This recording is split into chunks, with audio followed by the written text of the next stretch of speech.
فلينظر الإنسان إلى طعامه أنا صببنا الماء صبا ثم شققنا الأرض شقا فأنبتنا فيها حبا وعنبا وقضبا وزيتونا ونخلا وحدائق غلبا عبس وتولى أن جاءه الأعمى وما يدريك لعله يزكى أو يذكر فتنفعه الذكرى أما من استغنى فأنت له تصدى وما عليك ألا يزكى وأما من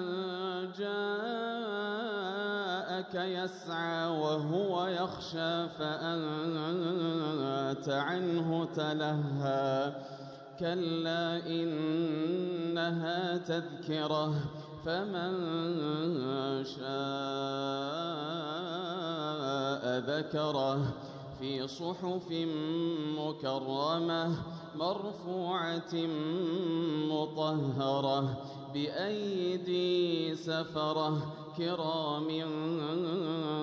بررة قتل الإنسان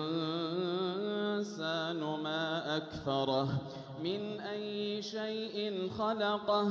من نطفة خلقه فقدره ثم السبيل يسره ثم أماته فأقبره ثم إذا شاء أنشره كلا لما يقض ما أمره فلينظر الإنسان إلى طعامه أنا صببنا الماء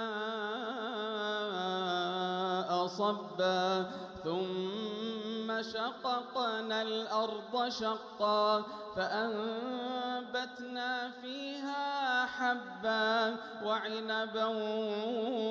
وقضبا وزيتونا ونخلا وحدائق غلبا وفاكهة وأبا متاعا لكم ولأنعامكم فإذا جاءت الصاخة يوم يفر المرء من أخيه يوم يفر المرء من أخيه وأمه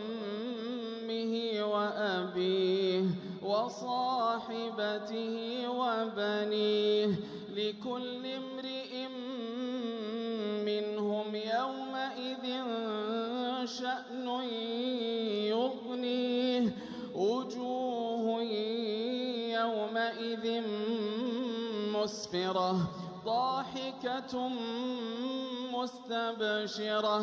ووجوه يومئذ عليها غبرة ترهقها قترة أولئك هم الكفرة الفجرة.